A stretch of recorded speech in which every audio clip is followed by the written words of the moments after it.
ये वो आंख के अंदर वो जो आंसू बनेगा ना, वो बनेगा ही तब जब बेतकरार रेपिटेशन के साथ आपको ये दुनिया अपना घिनौना और गंदा और गलीज चेहरा दिखाएगी कि मैं कितनी बेवफा हूं। जिस दिन ये दुनिया अपना असली चेहरा दिखाएगी ना, अपनी बदसूरती दिखाएगी इस हुस्न के पीछे जिसे हम रोज देख के इसकी इबादत कर रहे होते हैं, उस दिन आंख टिपकेगी। पहली बारी में नहीं टिपकेगी। अभी तो मछली अभी भी उम्मीद रखती है कहीं ना कहीं पे फड़फड़ाहट है, अगरचे में अल्लाह अभी प्रॉपरली टूटेगा, रोज टूटेगा, रोज गिरेगा, रोज मरेगा और रोज उठेगा उस दिन।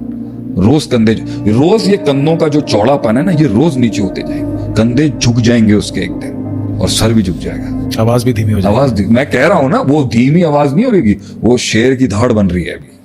शेर की धाड़ बनने के लिए ये रूहों के कत्ल लाजिम है। ये कत्ल लाजिम थे उस शेर को शेर बनने के लिए, लाजिम था ये कत्ल उसका। दुनिया का हर इंसान उसे इग्नोर कर रहा होगा, मगर दुनिया की और आसमान की एक बहुत बड़ी मखलूक सिर्फ उसे देख रही होती है, क्योंकि this is the reformation of a king. एक बादशाह जन्म ले रहा होता है इस टाइम, अगर सही प्रोसेस से गुजर। जो पहले हुआ वो उसने एक टाइम पर एक ऐसी सल्तनत का बादशाह बनना है जहां वो अकेला होगा और उसे पता होगा कि तन्हाई कैसे काटनी है। जिस दिन उसने उस दौर में जंग का ऐलान करना है ना, जब वो कॉन्करर होगा, अभी तो सरवाइव कर रहा है, जिस दिन वो कॉन्कर करने जाएगा ना, तब भी वो तन्हा होगा, लेकिन उसे तन्हाई में फैसले करने और लड़ने की आदत होती है। इसलिए कौम उस वक्त उसकी तन्हाई के अंदर उसकी सर्टेनिटी पे यकीन कर लेगी। सोच ही रहा अगर जो कह रहे हैं सही कह रहे होंगे शेख साहब, क्योंकि वो तन्हाई में उसे डाउट में आप उसकी कन्विक्शन और सर्टेनिटी पे कौम उसके साथ होगी। क्यों? वो हिल ही नहीं रहा ना। जब कौम देखेगी कि इस तन्हाई में भी उसका स्टांस खड़ा हुआ है, इसका मतलब है वो गुजरा है ना किसी चीज से। और सर्टेनिटी और कन्विक्शन लीडर की यही तो गिराती है लोगों को, कि हर गंदा पैंतरा तुमने इस्तेमाल कर लिया है। शेर आज भी अपनी जगह पे खड़ा है, बट ये स्टार्ट है, वो मकाम है, उसमें तो हम आगे पहुंचेंगे। लेकिन अभी तो ये है, अभी ये इसकी बेचारे की जो है, ये बेचारा तो नहीं मैं कहूंगा इसको, अभी ये आ रहा है कि जो पहले हुआ है दोबारा तो नहीं होगा। ये डाउट, ये तो पहाड़ होंगे अभी सर। अगली शादी तो नहीं कहीं खराब, अगला इदारा खोलने जा रहा हूँ ये तो नहीं गिर जाएगा कहीं, अगले पे ट्रस्ट करना, अगले शगिर्द तो नहीं कहीं गद्दारी कर जाएंगे, अगली मोहब्बत तो कहीं फेल नहीं हो जाएगी, अगला डील जो है कहीं वो इससे भी जो बचा कुचा रखा हुआ है कहीं वो तो नहीं उड़ जाएगा आगे से। अब तो नहीं कहीं फंस जाऊंगा किसी गैरों के हाथ में। नया leader, fear of the president, नई जमात, नया लीडर, नया मसलक, नया मजहब, नया दीन। सोचे कोई नॉन मुस्लिम मुसलमान हो रहा, और ये मुसलमान इतने लोडेड प्राइड और एरोगेंस में कह रहे थे नहनु मुस्लिमून। सोचे उस पर क्या स्ट्रेस होगा जो इस्लाम में आ रहा होगा कि यार अगर ये भी सलमान फारसी, यार क्या स्टोरी है।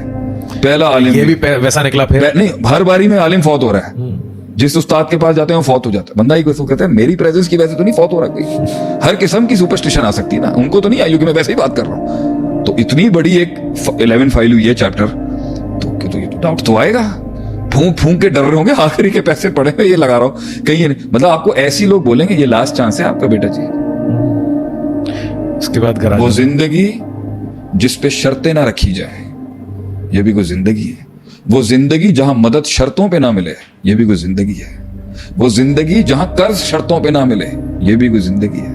वो साथ जिस पे कंडीशन ना लगाई हो लोगों ने, ये भी कोई साथ है। ये तो गद्दारियों बेवफाइयों का जो मैं सफर कहता हूं ना, शर्तें लगाएंगे लोग बैठ के, अल्टीमेटम्स देंगे, अल्टीमेटम्स होंगे, शर्तें होंगे, कंसिक्वेंस होंगे, और इसमें उसने स्टार्ट लेना है अपना। हर जगह पे खौफ और हिरासत है कि कहीं ये ना गिर जाए, कहीं दूसरा चांस भी मेरा खराब ना हो जाए, कहीं दूसरी अपॉर्चुनिटी भी अपना असल रूप ना दिखा जाए, कहीं अल्लाह ने मुझ पे हाथ तो नहीं उठा लिया परमानेंटली। मैं सब्र यकीन लेके आया हुआ अल्लाह के पास से, फिर रास्ता नहीं खुल रहा, कहीं अल्लाह ने वाकई हाथ तो नहीं उठा लिया।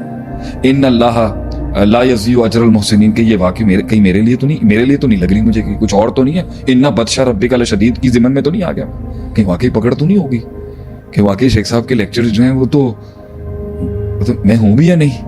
सही। और वो भी कौम बैठी हुई होगी, द डेमोनिक इब्लीसी फौजें, वो तो आके कह रही होंगी देखो एक ऑप्शन है अभी भी, इधर रू बेचो, ये सारे से क्रॉस करा दूंगा मैं तुम्हें। बाईपास दौलत, पैसा, शोहरत, नाम, कॉन्टैक्ट्स, हमारे पास अपनी फौज है। क्या रहमानी दुनिया के अंदर बैठ के काम कर रहे हैं, आओ हमारी शैतानी दुनिया में ये क्रॉस करके इनको सबको तुम्हारे पैर के नीचे ले आऊंगा। कीमत बोलो अपनी, वो अकेला टोल होगा, बार बार माइंड जा रहा होगा यार मैं थोड़ी सी हैंकी पैंकी कर लेता हूँ, शायद निकल जाऊँ। सही है। थोड़ा सा फिर कहीं मैं फिर से स्टॉक एक्सचेंज में एक 50 लाख नहीं तो 10 लाख लगा के चेक कर लेता हूँ, शायद हिट लग जाए। शायद अब बढ़ जाए। इसके बीच के अंदर फिर कहीं जाएगा, एक जेन्युइन मेहनत के लिए एक नए बंदे से मुलाकात करेगा, हो पाएगी कि जी हम आपको बड़ा पसंद करते हैं, हम आपसे मिलना चाहते हैं, मिलने जाएगा वहां पर। वो एक और भी तो था ना, उसके कितने रिश्ते रिजेक्ट हुए थे, उसके 100 रिश्ते रिजेक्ट हुए थे, बंदे के 3 रिश्ते रिजेक्ट, उसका दिमाग बड़ी हिम्मत थी वैसे उसकी। उसकी भी बड़ी हिम्मत थी, 100 रिश्ते रिजेक्ट हुए। अल्लाह ताला उसको खुश रखे। अल्लाह इसी पे जन्नत दे सकता है भाई, तूने हार नहीं मानी। हार नहीं मानी 100 रिश्ते रिजेक्ट होने के बाद। मतलब एक आदमी के तो गिन कैसे सकता है? 4 रिश्ते रिजेक्ट हो, उसकी यकीन क्या, उसका वजूद ही चैलेंज हो जाएगा। हाँ। तो वो अब यहाँ कहीं अप्लाई करेगा। तो मुझे सबसे खूबसूरत दिन वो याद है कि मैंने अपने ड्रीम और विजन का एक दिन एक आदमी को ना, हमर एक गाड़ी थी, उसमें उन्होंने मुझे पसंद करते थे, हम हमारी भी कभी सल्तनत बर्बाद हुई तो उन्होंने हमर में मुझे बुलवाया, और मैं इतना डेस्परेट था कुछ बनाने के लिए लाइफ में। तो मैंने, क्योंकि मेरे पास देखें ये ऑप्शन भी आएगा, बट साहब की बिजनेस तो ऐसे ही सल्तनत तो पहले ही आपकी तो खड़ी दी है ना, तो मेरे पास तो ऑप्शन, मैं तो एक एकेडमिक दुनिया में एक नई चीज लाना चाहता था, एक एजुकेशन में नई चीज लाना चाहता था, एक जज्बात को एक नया रंग देना चाहता था, एक इंकलाब को नया रंग देना चाहता था, बहुत कुछ था मेरे माइंड में। एक ऑप्शन ये भी आ रहा होगा माइंड में, तो वहां चले जाते हैं, बाप सेव करने आ जाएगा, बट साहब सेव तो करे तो मसला ही कोई नहीं था। तो मैं जब वहां जा रहा था ना उनके पास, उस वक्त H2 हमर जो थी वो करोड़ों रुपए की गाड़ी थी, तो जब मैं गया तो मैंने बात भी हुई, बड़ी इज्जत भी मिली, घर भी बड़ा अच्छा बड़ा था, बड़ा मुझे अच्छा लगा वहां जाके। मैंने कहा यार ये बड़े आदमी है, ये शायद मेरे ख्वाब को इन्वेस्ट कर देंगे शायद। तो मैंने अपनी ना पूरी फीजिबिलिटी दिखाई, जी हार्वर्ड का ग्रेजुएट मदरसे नहीं गया, मदरसे का ग्रेजुएट हार्वर्ड नहीं गया, तो मैं दोनों दुनिया को एक ब्लेंड करके एक ऐसा एजुकेशन इस्लामिक सेंटर बनाना चाहता हूँ जिसके अंदर लिबरल भी केटर हो जाए और कंजर्वेटिव ऑर्थोडॉक्स भी हो जाए, मगर मेन प्रिंसिपल्स खराब ना हो, जिस तरह कुछ लोगों को कभी ठीक है सर सैयद साहब के साथ कोई प्रॉब्लम्स हुई। तो मैंने फीजिबिलिटी बना के दी 30 करोड़ रुपए की, और उन्होंने उस वक्त, तो आज जो हम मांगते नहीं है ना किसी से हेल्प, और मज़ार अपना सेल्फ सस्टेनेबल मॉडल के ऊपर मिलियंस पे काम कर रहे हैं, उसकी बुनियाद के अंदर उसके फाउंडर का ये काम है कि जिस दिन मैंने 30 करोड़ की फीजिबिलिटी किसी के आगे रखी और उसने मुझे 1 लाख की चैरिटी देने की बात की, यानी ये रेशियो है, ये रेशियो था, मदद का रेशियो ये होगा। 300 मिलियन पे आपको मिलेगा 100,000। ये फिक्स नहीं है, लेकिन ये मिला मुझे। ठीक है। उसमें मेरा कैरिज्मा, मेरी पर्सनालिटी, मेरा इल्म और जो भी मैंने बात की, तो फीजिबिलिटी 30 खोके की रखी, 30 करोड़ की रखी, और जो चेक साइन हुआ वो 1 लाख रुपए का था।